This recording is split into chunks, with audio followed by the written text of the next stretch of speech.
Hey everyone, welcome back to the channel. So today I'm going to be taking a look at the Transformers Studio Series Rise of the Beast 107 Deluxe Class Predacon Scorponok. Let me know what you think of this figure in the comment section down below. Is it a pickup or a pass? Let's now take a look at the figure's packaging. So here we have the packaging. Starting at the very front, we have Transformers on the side. We have 107 in blue text because this is the 107th figure. A part of the Studio Series line, we do have Studio Series in black text with Predacon Scorponok and white text with a white Predacon symbol. We do have a really cool image or artwork shot of Scorponok in his Scorpion mode with an open window displaying the figure in the packaging and a Transformers Rise of the Beast logo at the top corner of the box with another one at the top of the box. Now taking a look at the side of the packaging, we do have a close-up of Scorponok's head in his Scorpion mode with 107 and Studio Series going down the side of the box with Deluxe Class written in several different languages. Now moving to the back of the box, the figure transforms in 20 steps. There's a proc shot of the figure in his alt mode, his robot mode, and displayed with his included backdrop. There's also a brief description or a bio written in several different languages that I'm going to read to you right now. So it does say Scorponok faces off against his enemies, the Maximals. And as for the final side, we just have another image or artwork shot of Scorponok in his Scorpion mode, and that is pretty much it for the packaging. So let's now take a look at the included backdrop. So here we have Scorponok in his robot mode. Let's take a look at the details, starting at the very top with that head sculpt. I do like the insect-inspired eyes, done in that really nice dark red with the silver and the gunmetal gray for the spikes at the back of the head, and also the mandibles and tusks at the front. The base color of the head sculpt is mostly done in a charcoal gray and metallic purple. Now moving to the shoulder, I do like the massive claws or talons sticking out of the shoulder, mostly done in a bright silver.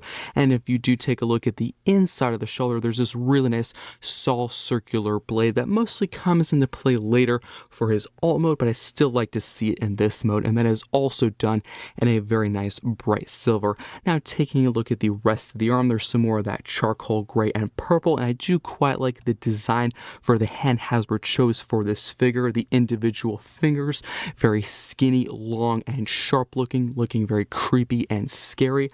Now moving to the chest, I do quite like how glossy and reflective it is with a little bit of texturing here and there, and some more of that metallic purple, charcoal gray, and yellow, and this really nice layered panel effect for that crotch piece with some spikes at the knees, and some more charcoal gray and silver for the lower portion of the legs.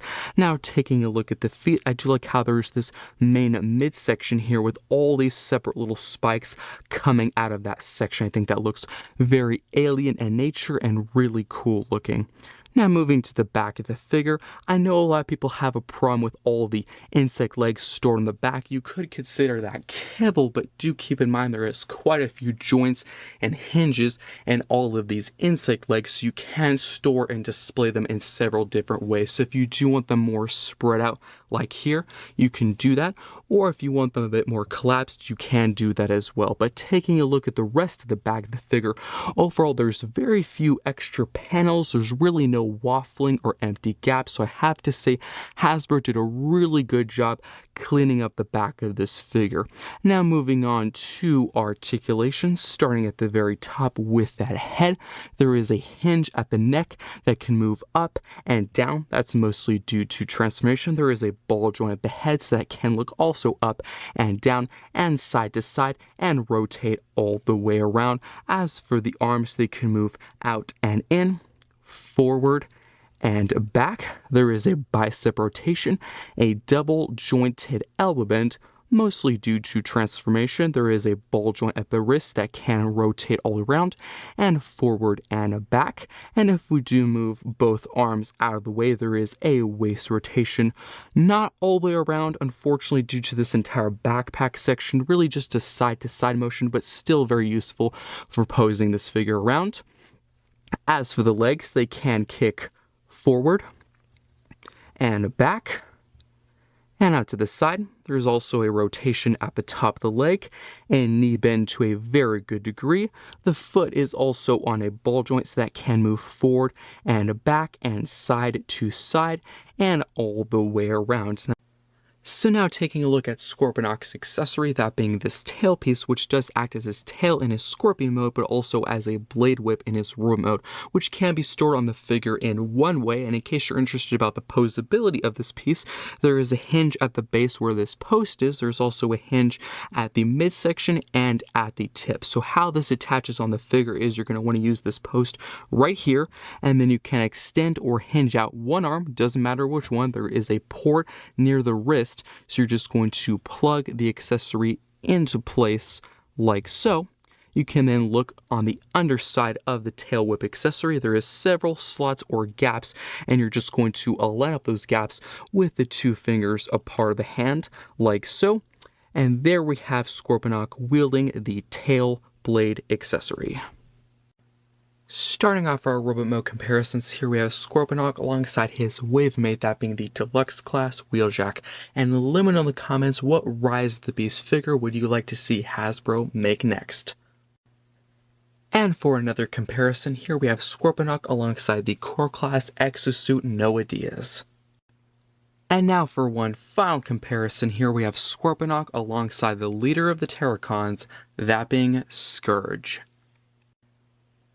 Now for transformation, what you're going to want to do is grab the head, hinge it all the way up until it's looking straight up. You can then rotate at the bicep, rotate at the bicep. Now using the ball joint at the hand, you can rotate the hand until the open palm is facing out and away from the figure. Just makes sure you have a good grip on the figure. You can then use the double jointed elbow bend and fold the arm all the way up, and as you can see, there are gaps in between the fingers at the hand, and there's also gaps in between the spikes at the shoulder, and all of that is just going to line up and tab into place, and you can repeat the exact same step and process on the other side. You can then go back down to the figure. You're going to split or separate the crotch from the chest like so. Hinge up this entire chest panel. As you can see, there is two folded up panels, one for each arm, and you're just going to pop these out like so. And then you can just go to the front of the Scorpion and just unravel all of these panels until you have formed the entire arms or claws for the Scorpion alt mode, like so. We can go back down to the other side of the Scorpion alt mode, and you're actually going to untab the front of the legs and separate these out like that. And how they were tabbed in place is there is two tabs on these hinges, and there are slots on the insides of the legs, and they're on a ball joint, so you're just going to rotate this entire section all the way around. And now you're going to grab the entire crotch, which is on this hinge, and that's going to get tucked inside the cavity of where the chest used to be. Just make sure this is completely compact, because if it's not, you won't be able to close this panel later on in the transformation. Then you're going to use these tabs that are on the underside of the legs, and there are slots where the chest used to be, and that's just going to line up and tab into place like so. And there we go. And then you can grab the chest panel, fold that down, and then flip to the other side of the figure. There's a tab right there that's going to go into a slot on the inside of where the knee used to be.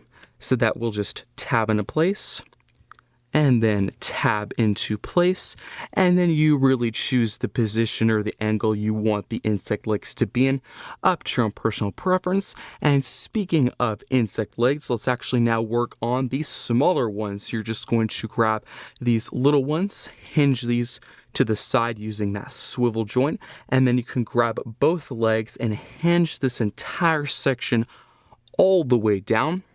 And then make sure you have a really good grip on the figure, because you're going to use the individual hinges for each leg and then fold them back up like so.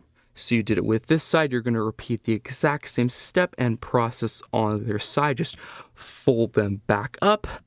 Let me just quickly straighten up the Scorpion, and as you can see, it is missing the tail, so you can just quickly grab that accessory. There is a post on the accessory and a port on the figure, and that will just plug into place like so. And that is it for transformation. Let's now take a look at the details.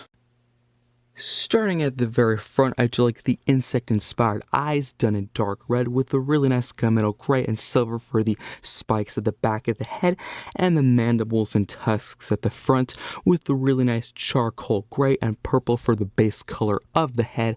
Now taking a look at the claws, I do like the sharp talons done in silver with the really nice purple and dark gray for the other colors of the claw.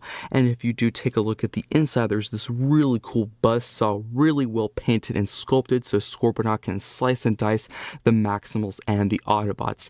Now moving to the midsection, I do like all the overlapping panels and angles done in metallic purple and charcoal gray with the really classic Predacon symbol done in silver, and there is a little bit of texturing at this midsection and some scattered across all three legs on both sides. Speaking of the legs, as you can see, there are 3 legs on both sides, completely identical in appearance and sculpt, and they are quite similar in the color scheme. All of them are done that kind of charcoal grayish blue with a little bit of purple and gold here and there. The only difference with all 3 of them is some of them are larger and some of them are sculpted at a different angle. And now taking a look at the tail, I do like how Hasbro took the time and attention to sculpt all the individual panels and sections and little ligaments that form up the tail. And taking a look at the stinger, I do like how mechanical it is with the really cool gears and hinges and knobs, all done in that nice bright silver, and I do like how sharp that tip is. It looks quite menacing and scary. Now as for articulation, starting at the very front with the head, it's on a ball joint so it can move up and down and side to side and rotate all the way around. There's also a secondary hinge. This is mostly due to transformation, so it can move slightly up and quite a bit down. Again, that's mostly due to transformation. As for the claws themselves, there is a hinge at the base that can move forward and back. There's also a hinge at the elbow that can move forward and back. There is a ball joint right where the claw is. This can move forward, back, and up and down and all the way around.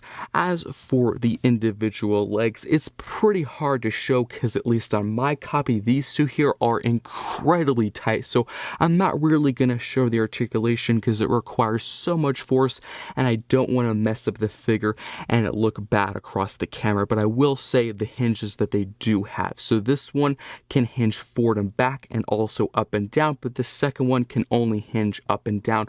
And these back ones I will show because they're a lot easier to move around. Those 2 front ones, the joints are just so incredibly tight. So there is a ball joint at the knee that can move up and down, and of course side to side and all the way around. And there's also a ball joint at the foot that can move up and down and move side to side and all the way around. As for the tail, there is a hinge at the base that can slightly move up and down. There's also a hinge pretty much at the middle section that can move forward and back, and there is also one at the tip which can move up and down. So really good range of motion for this Scorpion alt mode. Let's now get down to some comparisons. Starting off our rapid fire alt mode comparisons, here we have Scorponok compared alongside the other Rise of the Beast figure that was a part of the most recent wave of Stu series, that being Wheeljack. And initially I was thinking Wheeljack was going to be the highlight of these 2 figures, but it turns out I think Scorponok is the better of the 2 figures. Let me know if you agree or disagree with that statement in the comments below. So here we have Scorponok compared alongside Nightbird. So now that we have all 3 main Terracons and Scorponok, I think Hasbro should make all the different variations or versions that we saw in the Rise of the Beast film. If you don't know, in the Rise of the Beast film, throughout the movie, we saw several different color variations of Scorponok. Some were blue, some were yellow, some were red, and if they made all of those repaints, that would be a really good way for people to army build Scorponok and create some amazing Rise of the Beast displays. And now for one final comparison, here we have Scorponok compared alongside RC. Now for my final thoughts on the Transformers 2 series Rise of the Beast 107 Deluxe Class Predacon Scorponok Starting in the remote, since Scorponok never transformed in the Rise of the Beast film, Hasbro had full creative freedom on what to do with this remote, but they could have based some of it off of early concept art. I like the merge of robotic and insect aspects that form his remote design, shown with all of his multiple eyes, limbs, and spikes scattered across the figure.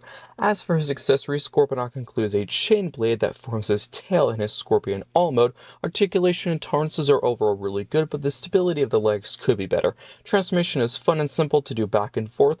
As for Scorponok's All mode, this is one of those rare situations where the All mode is more recognizable than the Robo mode because it had an on-screen appearance in the Transformers Rise of the Beast film, while the Robo mode did not. I hope we can get the other color variations or repaints of Scorponok that we saw in the Rise of the Beast film so we can make a massive army or display. What do you think of this figure? Let me know in the comments. I hope you enjoyed this review, and I will see you next time.